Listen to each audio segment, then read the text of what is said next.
Hello everyone, welcome back to No Bands Gaming, Diddy Racing. We are going to be doing the Arena Challenge in Snowflake Mountain, whatever this name is that I keep forgetting. So Ice Cold Pyramid. Last player remaining will win. So I'm pretty sure, like it is, like I said before, Battle Arena style. So just hit the enemies and kick their ass. Kind of like the balloon challenge and or the balloon thing in Mario Kart 64. So just gotta find them. And I believe this, yeah, it's got 3 levels of it. Yeah, alright. Gotta find them. Where the bastards go? Ah! Oh, that's not good. Anybody over here? No. Oh, that's right. Like the bigger the circles are, or yeah, that tells you like what level they're on. All right, cool. So somebody's up here. Diddy's up here, I believe. Ow. Minnie's down below. Okay.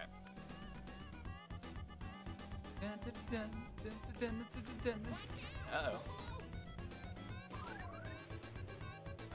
Diddy. Coming for you, Diddy.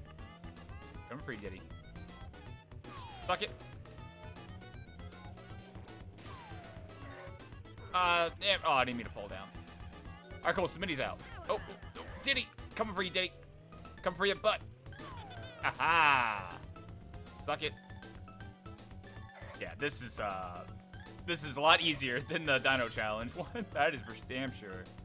Oh, Diddy, I'm coming for you, baby. I'm coming for you. I'm coming for you, Diddy. Actually, oh, it's like I'm stuck in a corner. All right, so Diddy's gonna come right out of here. Oh, they took each other out.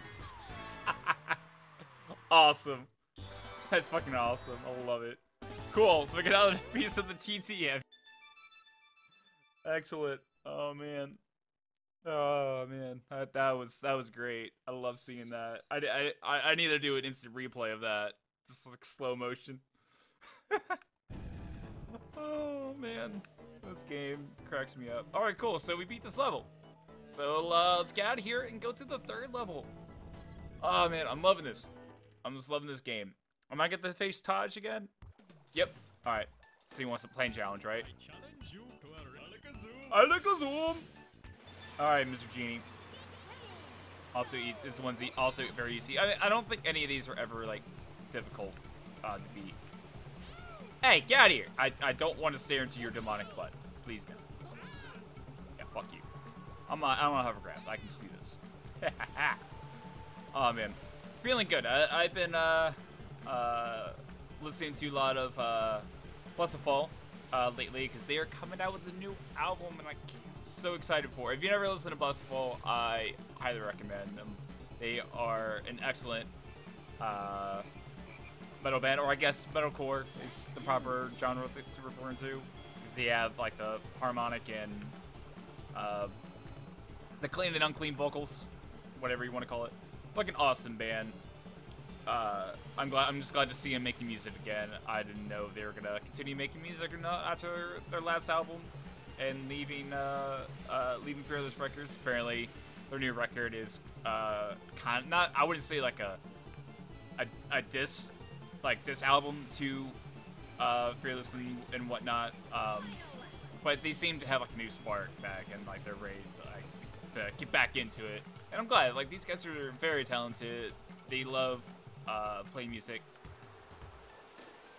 I've taken the wrong route. My butt. Oh, whatever. I guess if you veer too far off the route, he says, fuck you. It's like, man, whatever. Get the fuck out of here. Alright, whatever. It's fine. I'll go and race him again. He's gonna run into you. Fuck you. You're a genie. You're on a magic carpet. You're gonna call me up for cheating? Get the fuck out of here. Get the fuck out of here, Taj. But it's kind of interesting to see, to listen to Plus Fall talk about the music industry, because they definitely have a pretty, like, they definitely have a good understanding of how the music industry changes and how people react to their music and other bands, because a lot of people were saying on their last album, To Those Left Behind, they said it wasn't like as hard as their previous album, Hollow Bodies, and I totally agree with Bu, the singer. I'm pretty sure I'm saying this right, Bu. It's like that. A lot of the songs that are on Those Left Behind are some of the hardest stuff that you've ever written. I was like, yeah, it actually is really. These songs are actually really heavy, and they're just as meaningful as the songs they brought on Hollow Bodies. Like, people are really hard to please. It's crazy how hard people are to please in the entertainment industry. Like, 'cause people always want to hear, they hear what they want to hear. You know, if it's not hard enough for them or whatever, like, they just throw it under the bus and say like, oh, these guys aren't the same anymore. Like, they aren't like what they used to. And yeah, sure, that does happen from bands from time to time, but like, people are very overly critical, especially nowadays with music. That's at least that's how I feel. I totally agree with that. I don't know. It's really tough to please people, and you can't let people like that really ruin how you want to make music. It's not a good thing. But you know, you have to pay attention to your fans to a certain point. People do need to understand that it's like, yo, it's not your band, it's not your music. Let the artists do what they want. You know, it's kind of like with how people viewed Linkin Park for a while. Yeah. Give me the plane. Yeah, thank you. Whatever. Josh, I'm tired of your demonic face. That was kind of the thing with Linkin Park as well, right? After, well, actually, I think even after the second album, Meteora, Minutes to Midnight, people gave them a lot of flack, and then especially the album after Minutes to Midnight. Minutes to Midnight was also, for the record, fucking awesome album. So people can shush with their notions on that album as well. It was a fucking great album. But I agree, like, their fourth album wasn't like, in my eyes, really wasn't that good. You know, it was too slow for my taste. Like, it wasn't like, there was no like hardness like the fusion rock, not the fusion rock, the rap rock, like metalish whatever fusion that Linkin Park created. Like that feeling wasn't there for me. It felt very mild. And it turned me off, like a lot of people, like a lot of people were turned off by that album. But like true fans that me and a lot of other friends and other people were, we didn't write off Linkin Park. You know, we didn't just like, oh, Linkin Park's dead forever, dead forever. It's like, no, it's just this album just wasn't. I didn't feel it. Whatever. I'll catch the next one. And yeah, the next albums, like, yeah, they were a lot better. Like, they kept just getting better, you know. They kept doing other things. You don't have to like a band's, like, all the band's music. Like, no. And certainly you don't need to write off the band for, like, one bad album, or album that you think is bad, or whatever. It's like, that's very weird. It's like when people review, wow, I'm not doing so well on this map here. It's like when people review albums like the day they come out, or even before they come out, and they like almost like throw them under the bus. Cat, Diddy, no Diddy, damn it. And they throw them on, and not always throw on the bus, but like you can't review an album the day it comes out, or even like a week after it comes out. Like maybe a week is okay, but it's like, nah, I don't think that's too short. Like a month is like a good time to give an album time to grow on you and for you to really like listen to it, you know? Because sometimes songs and albums take a while to grow on you. Not always gonna be like perfect every time, you know? I don't know, at least that's how I feel. You can't, like, you're just not gonna like everything, and it's dumb to just criticize an album or a piece of art like that right when it comes out. You gotta let it grow on you, and you gotta experience it for a little while, because your reviews may differ down the road. There's plenty of songs out there that I didn't like at first. It's like, you know what? This is actually really good. I just didn't give it a full chance. So, I don't know. Sorry not to go on like a little rant, but that's how I feel, and it's I hate when I see favorite artists of mine get thrown under the bus for trivial matters such as that. People just are really hypercritical of their artists and people that they like. Even watching I was watching the Game Grumps play their Majora's Mask playthrough that they have up on there, which I'm excited that it's Majora's Mask, like easily top 10, top 5, honestly, favorite games for me.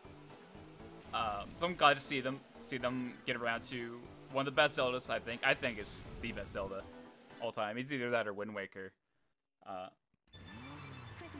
And like when you watch the Game Grumps, you don't go to the Game Grumps for like quality gameplay necessarily, you know?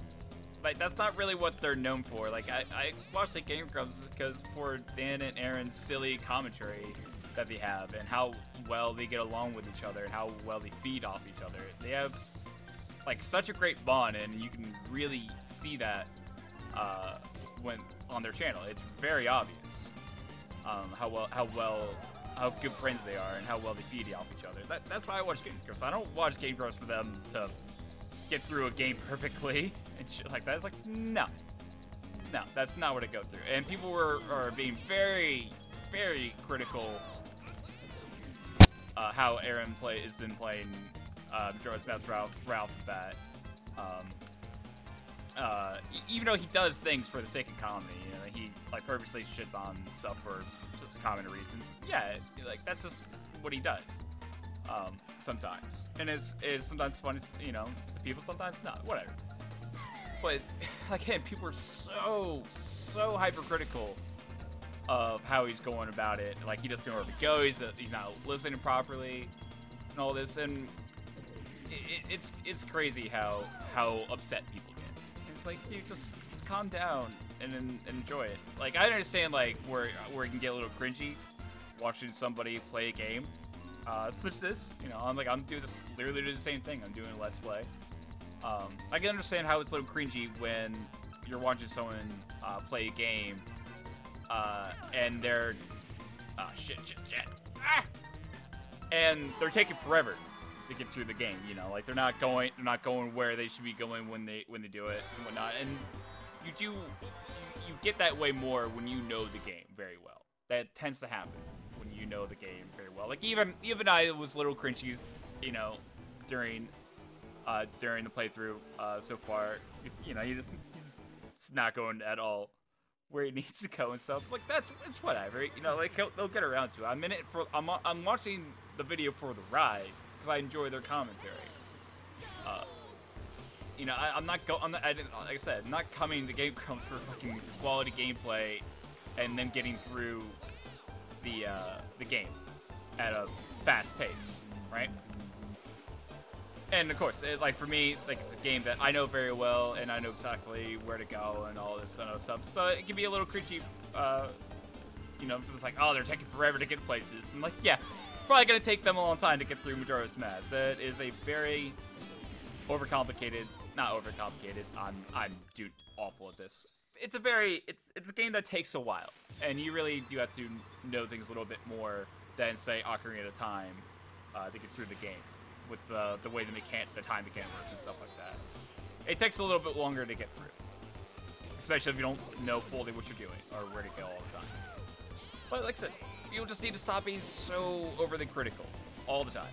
It's just calm down and enjoy the ride. Enjoy it for what it is. And if you don't like it, then whatever, don't watch it. Like, holy crap. But, you know, people can still do what they want, you know. You do you, man, whatever. If you wanna criticize it and leave comments and crap like that, like, whatever, man, just go for it. I already even know before I even started this channel, like, reading comments and stuff like that, it's not always, like, the best idea, because people are just not nice. They're just not nice, and you know if you're not a person that that doesn't like to, or that does, or things don't like. Shit. Oh man, hovercraft is very hard to control.